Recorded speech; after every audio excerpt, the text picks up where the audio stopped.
This week on Cars with Big Boy Trev, we preview the forthcoming all-electric Range Rover as it undergoes extreme weather testing in Europe, in readiness for its global debut at the end of the year.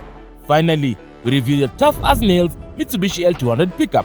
We check out its styling, performance, practicality, and of course, evaluate it against the likes of the Toyota Hilux and the Isuzu D-Max. Catch this and much more only on Cars with Big Boy Trev this Sunday at 5 p.m. only on NTV.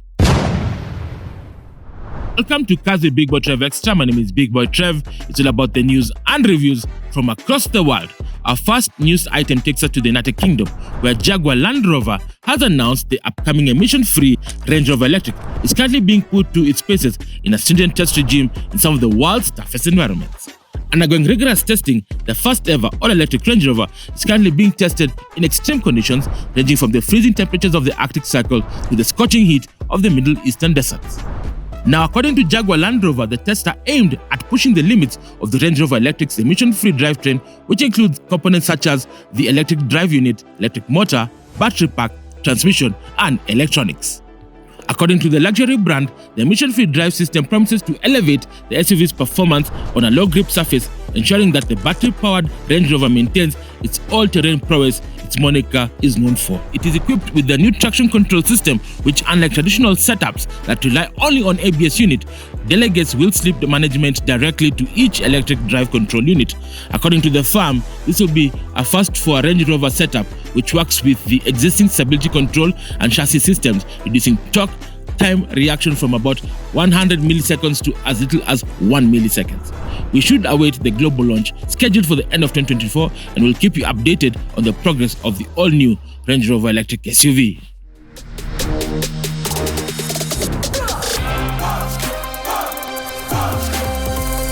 Welcome to Cars with Big Boy of social media feedback segment. We give you the opportunity to speak about what you've seen on the show and how we can improve CBBT. We go straight to our Facebook page, and the first person you see is a gentleman called Mushiri Wanjoroge, who's a top fan, by the way, and he says, the new model Ranger Wildtrak looks even better than its predecessor. The designers did a wonderful job. Well, thank you so much, Mushiri, for firstly watching the show, being a top fan, and of course appreciating the fact that the Ford Ranger Wildtrak looks very beastly. We go secondly to a gentleman here called Heavy Calver, and he says, I am watching the show from Amsterdam, Netherlands, and reviewing the Ford Ranger Wildtrak V6. It was a phenomenal show. I love it. Thank you so much. From the diaspora, if you watch CBBT, it's available on YouTube, so you can catch it anytime, anywhere, any place, every Sunday after 5:30 p.m. local East Africa time. And finally, we go to a gentleman called Alex Wasike, and he says, love the review of the Ford Ranger Wildtrak.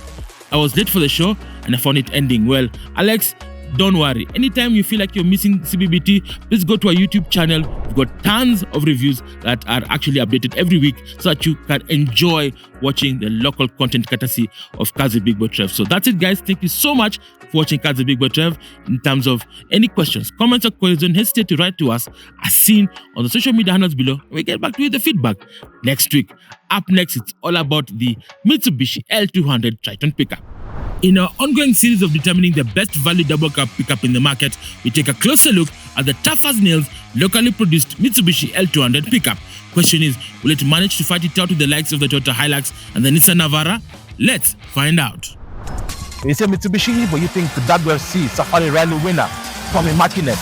When you talk about Paris-Dakar, Mitsubishi again. The Pajero, with its Innovet 4 technology, it has won multiple times. So when you talk about the three diamonds logo, Mitsubishi speaks about durability, capability, and of course the off-road of this vehicle is amazing. Today on Cars with Big Boy Trev, we have the next generation of the L200. Again, dripping with technology and the DNA from its past, from its predecessors again. We want to find out if it's capable to beat the big boys such as the Toyota Hilux and the Ford Ranger. But first, we start by taking a look at the design phase of the vehicle, and I can tell you, look at that cheetah face design. You see this signature running across all the way? It looks like a cheetah. You see the face of a cheetah? It's got that stance. So it's aggressive. When you look at it on the first time, it's got that aggressiveness. You know, this vehicle means business. Not different from what you probably see with the rest of the HUD, but again, Mitsubishi is trying to create a niche for itself. The L200 is synonymous for durability. It's been there for years, close to half a century, but now ready to take on the big boys. Again, conjoined lights with the grille. I like this. It's sort of tapered grille, sort of grille. It's slated again to allow air to get into the intercooler and obviously at the lower part. You got this sleek, and you got fog lights coming in as standard. Clamshell bonnet, again, aerodynamics. Together with this windscreen, this gives this car that look. Its sleek aero profile allows it to have a very low drag coefficient, making it better for fuel economy. Let's move to this side and have a look at what the side profile of this vehicle has in store.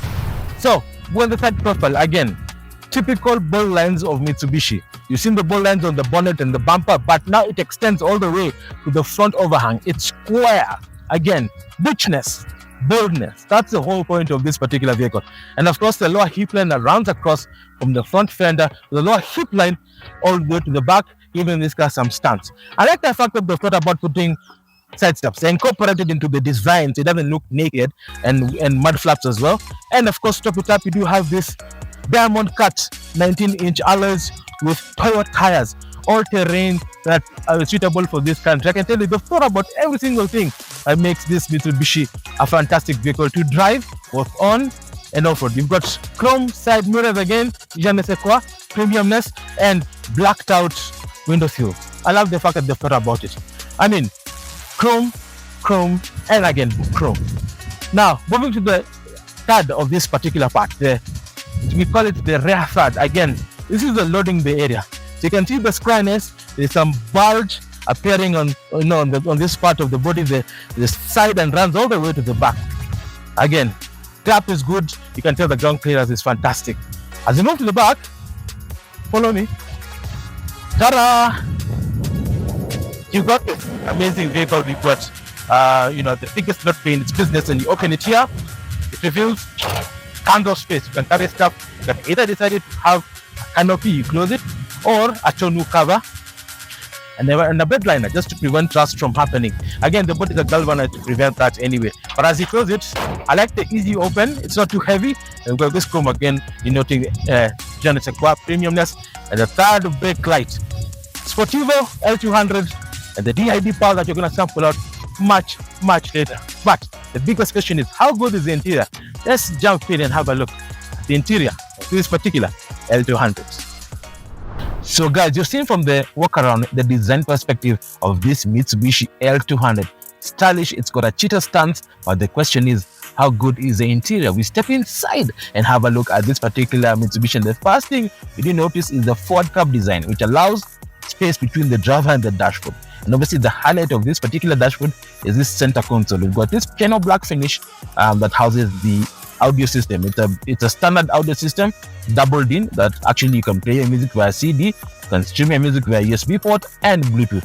Of course, you can engage with FM and AM. I mean, for the higher spec version, we do have ones that actually support Apple CarPlay and Android Auto, but you need to visit Simba to give you much more details about the next generation of the Mitsubishi L200. Now, right below it, you do have a climate control system that moderates air within the cabin. So depending on wherever you are in the country, you're able to use this particular facility with ease. If you're in Mombasa and you need very cold air wafting from the AC, again, it works very well. If you're in the coldest part of Kenya, Mount Kenya, again, you can crank up the heating, and of course, it will warm up the cabin quite effectively. And that's the beauty of having climate control in such a vehicle. Now, right below it, you have plenty of space. You have your hazard, and below there, you can actually put your cell phone. It's a holder. Again, on the higher spec versions, you also have a wireless charging port as an option in this Mitsubishi L200. Now, on the gearbox console, this is the millennial anti-theft device. It's called a manual gearbox, a 6-speed manual that allows you to explore the full potential of that 2.4-liter DID common turbo diesel engine, and of course give you good fuel economy. The gears are closely matched to ensure that you're able to pull up and pull down and accelerate quite easily in the Mitsubishi L200. Adjacent to it is the shift on the fly 4-wheel drive system, which is an amazing thing. Remember, this particular vehicle has heritage courtesy of Mitsubishi. When Mitsubishi was at the Paris-Dakar Rally, it used its Invex 2 system with 4-wheel drive to allow it to explore that 4-wheel drive system, which has been trickled down to all the models that have 4-wheel drive. So this one is actually part and parcel of that Paris-Dakar pedigree, which is very important. Again, you can toggle from 2 high, which is highway driving. It actually goes to 2-wheel drive. Then if you need more traction on a wet place or a wet surface, then you toggle to 4 high. But if you get stuck or run out of talent, then you can select the 4 low, which allows you to control and modulate traction with mud, sand, rut, It's able to do that quite easily. And we're going to talk about that as we do our off-road segment. Now, obviously, again, this is a pickup. It's a practical vehicle. So practicality is the name of the game. So there's plenty of cubby holding spaces. You have 2 cup holders over here.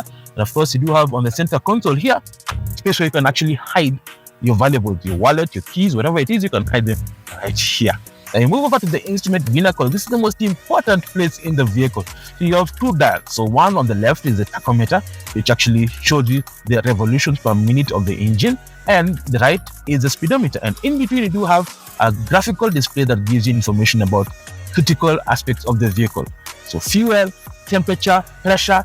It gives you every single thing, including even range and service interval. So that is extremely important. It's important to give you the vital information about what the car is doing as you traverse our beautiful country of Kenya. Now, I love the 4-spoke design. It's actually hived off a Mitsubishi Pajero, and looks very good.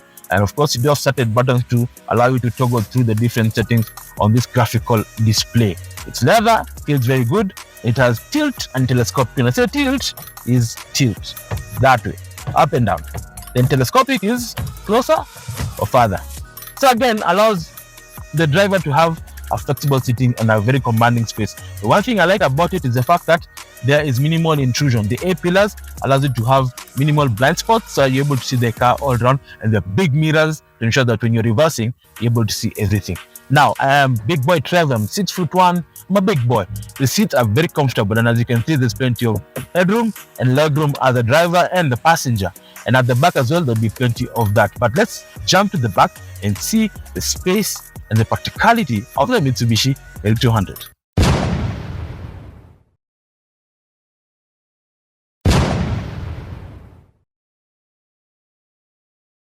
So we're at the back, and I can tell you the seating arrangement of this Mitsubishi L200 is just but amazing. Pickups have come a long way. Back in the day, say 2 decades ago, the rear seat of a double cab used to be a bench, a very uncomfortable space. But with this Mitsubishi L200, they have actually worked on the ergonomics, which is the art of making the cabin comfortable. The seats have good form, very, very comfortable as well. Headroom is good, legroom is fantastic. I'm 6'1", I'm a big boy. This seat was set to my position. I've just certainly moved it ahead so that you can see the difference between how big the space is. So the legroom is fantastic. You can actually sit 3 people quite easily. But if you want to sit 2, then you can actually pull this armrest to reveal 2 cup holders, and somewhere you can sit here and enjoy as you traverse the beautiful country of Kenya. Safety is a critical aspect in any pickup, and you do have 3-point ELR safety belts. For those who do not know, ELR means emergency lock retracting seat belts. It puts you in position in an accident, or when you're having an emergency. It helps you to be in that brace position so that you're able to be in that position where safety aspects of the cabin can ensure you're safe.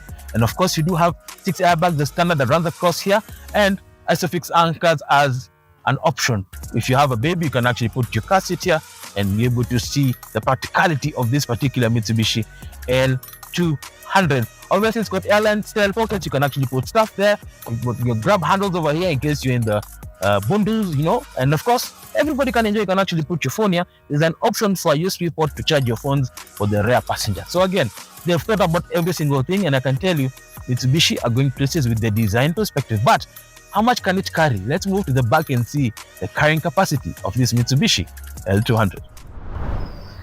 So as we move to the back, I can tell you, this particular Mitsubishi L200 has the largest load bay in its class. The depth and what it can carry up to 1.2 tons. That's crazy. And then you can actually customize it. You can have a tonneau cover to protect people from seeing whatever you're carrying, or a canopy. Again, it depends on what you want, but this is a lifestyle vehicle. So again, at the end of the day, it's all about what you can do, and Mitsubishi has ensured that you're able to do that. As you can see when you open this tailgate, so this classic design, Chrome gives this car je ne sais quoi. Again, the L200 Sportero and BID Common Rail. As you open it, you can load in everything quite easily and retract it back again with ease. And I know for a fact that Kenyans are very practical people, but it's time for us to feel the power of this BID Common Rail turbo diesel, courtesy of Mitsubishi. So guys, today is such a beautiful day, and we are sampling this Mitsubishi L200 pickup. So in terms of power, what does it have? What's the chassis like? on tarmac, and you're on the southern bypass, a proven testing ground to show you what this car is made of. So let's start with the performance. Now, this particular Mitsubishi L200 is powered by a 2.4 liter four-cylinder DID diesel turbo common rail, and of course with MIVEC technology that allows this car to develop 140 kilowatts and 450 newton meters of torque, which when I put my foot down, the power and the torque delivery is amazing, courtesy of this 6-speed manual transmission. Close ratio allows you to explore the full potential of this particular vehicle and of course give you a good fuel economy figure. We've done an average test. This particular vehicle will give you between 13 to 14 kilometers to the liter, which is not too bad, especially at the time when fuel is just but crazy.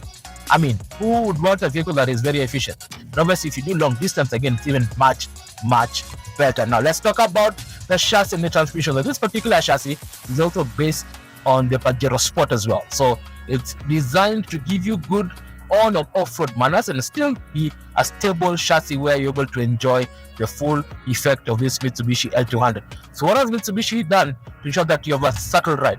So on tarmac, obviously, you do have double wishbones at the front, and at the back you have rear tapered leaf springs. Now the work of the wishbones is to ensure that the front end of the vehicle is surely planted.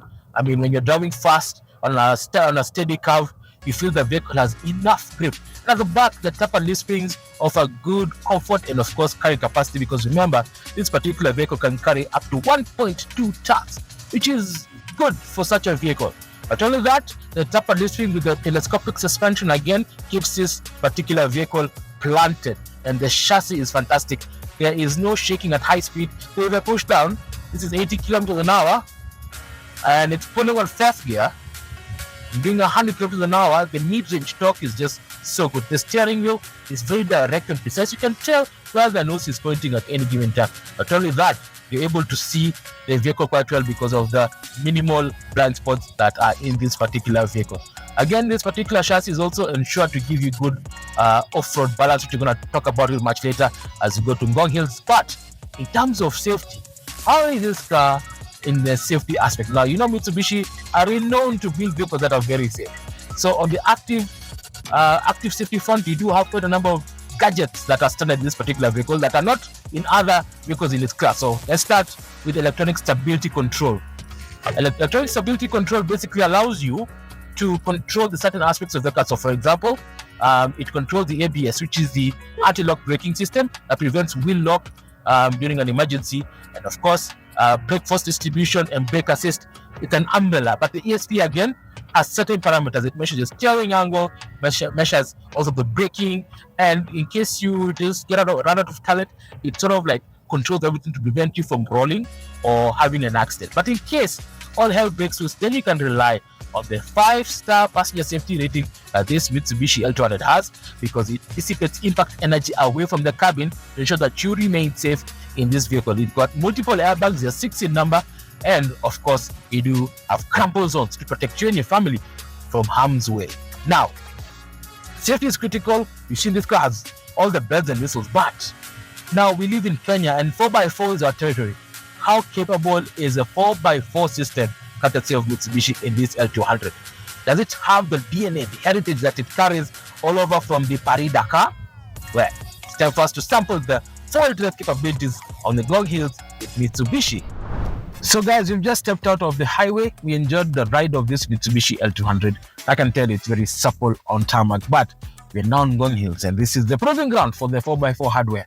And I'm happy because it's a rainy season. Like, the surface is impassable, and I've just left behind so many cars that were unable to literally, climb because of lack of traction. And it brings into sharp focus the 4x4 capability of this Mitsubishi L200.